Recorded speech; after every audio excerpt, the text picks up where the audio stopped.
Episode 2640. The tips just never end. Right, it's the tips, people. It's just the tips. We're in the service industry. We work for the tips. So let's hop back to the list.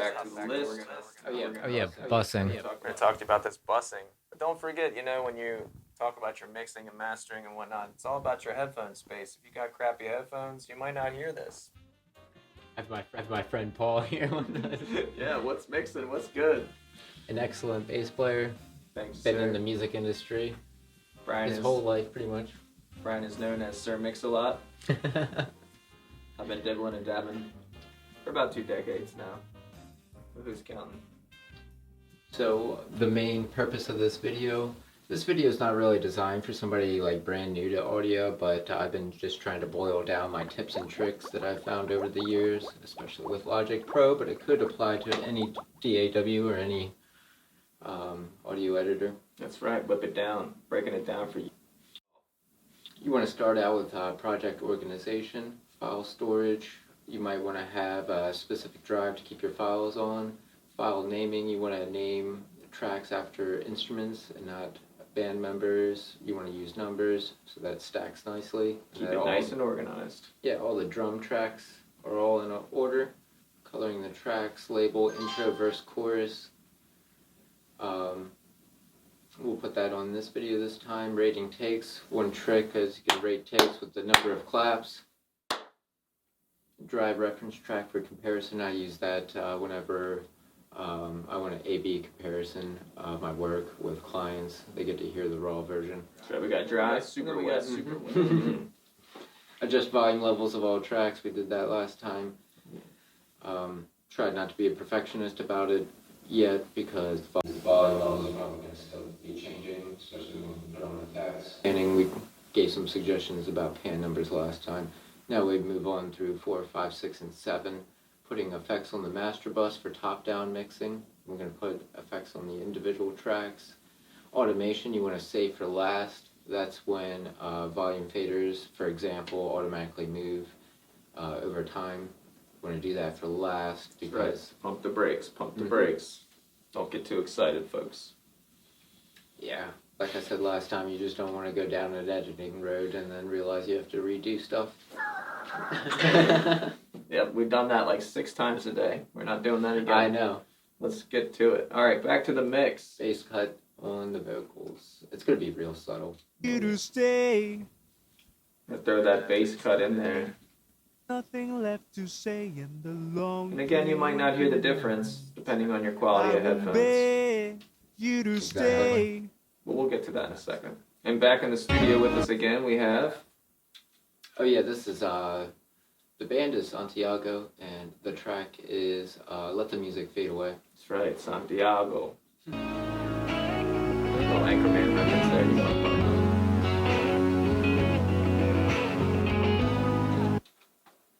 So it's hardly noticeable, but it's just energy down here we don't need. Sometimes it's the mic ruffling noise. Also the AC, or just a bunch of junk. That's right. Need, Throw out the trash. Making the bass and kick drum stick out anyways, and Sometimes they like to hide on the same frequency because literally they are the same frequency. exactly. So let's cut it up. Just the tips here for you. So we want to make as much room for them in the sonic spectrum as we can. One problem, and I'll probably put up an EQ chart showing how bad cheap headphones are and how much they leave out on the information, but we have this Renaissance Axe by Waves.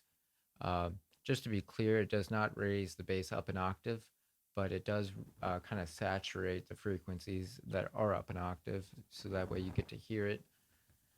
For example, your fundamental might be 80 hertz or something like that. Probably pumps it up to 160 hertz. Oh, yeah.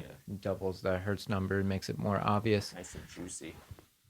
So I'll solo it. Not that I recommend soloing much, but I'm just trying to explain, the effect. Here's with. Without is going to sound weaker and quieter. Might sound quieter for you too, because it kind of proves my point that you probably need a really nice subwoofer to hear the original nicely or something, but... That's right. If you're watching at home on one of them little boxes we call cell phones, put your headphones on. listening environment is the most important thing, really, at first to invest in, really. Now let's throw a little juice on there and slap it at bass. The other trick you can do, I did the same thing on the bass drum, by the way. Let's A/B comparison that. That's weaker. Back.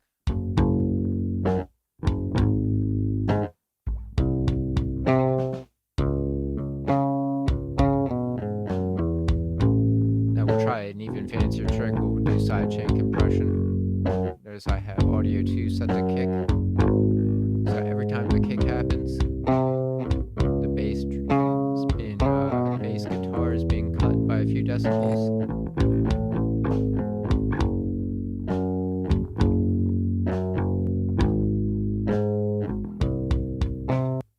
Sometimes just a little bit is a lot. Yeah, these are all just subtle changes.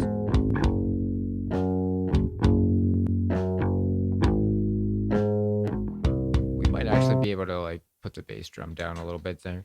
Notice the hotkey for going backwards is comma. And just scoots you back a measure. Hotkey for keys. going period. Not these keys. Mm-hmm.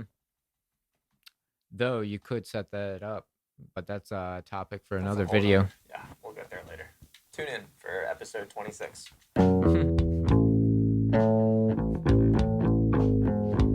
Episode 2640. The tips just never end.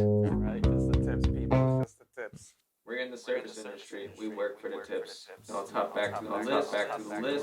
Oh yeah, bussing. We're going to talk to you about this bussing. But don't forget, when you talk about your mixing and mastering and whatnot, it's all about your headphone space. If you got crappy headphones, you might not hear this. But if you can mix it down on some crappy headphones, it's going to sound really good. Also, try your speakers out here. Some nice speakers we got. That always helps. Or in your car. In your car. Yeah, a car is one of the best places. You probably know your car really well, plus all the curved edges act as the perfect bass trap, so the bass frequencies can often be pretty realistic and probably what most people are going to hear. Oh yeah, and we've said this once, if you ain't got no bass, you're in the wrong space. Probably does some like time-saving stuff, but it just gets all those microphones in phase automatically for you, which is kind of a nice feature for Logic. We're going to take those 5 singers and stick them on one bus. We'll put them on bus 1. Just because I don't have any buses yet, but... It's not a short bus, but it is the only bus in the line right now. Automatically popped out aux 1 over here. We'll call that Vox bus. We had the time of our life. Now we have all singers over here. Now we get to put reverb all by its... Well, we just need one of them, right, for all of them. Oh, yeah. We'll do to stereo. 100% is too strong, of course. I'm usually in 13%. Even that's too strong, but that's one of the reasons why you would want to do bussing. Sometimes not every plugin has a mix knob. And so if it was too strong, now you get to mix it in like with the whole mix, but saves on processing power, can save you some time, can also make your session look really clean, because if it's a 4-piece band, you can just have a volume fader for bass, drums, vocals, and guitar. Be nice and neat looking session instead of this really long thing we got going on right now. We're going to short it all down. Compact. Make it easier for your mixing and mastering.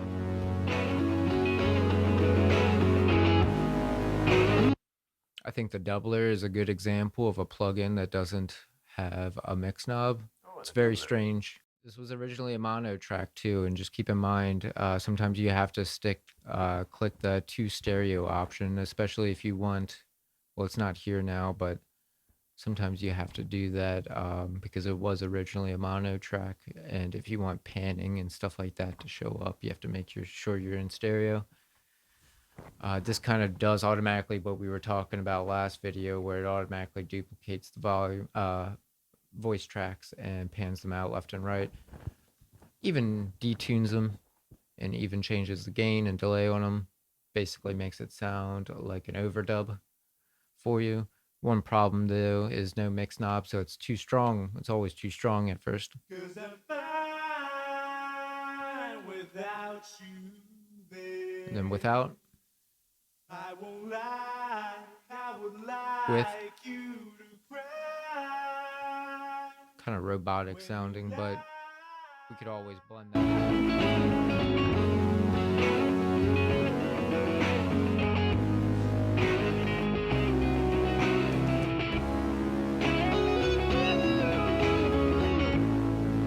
Phil Spector kind of wrote the theory of wall of sound as it's known, and you basically want to throw up as many microphones as you can in a situation.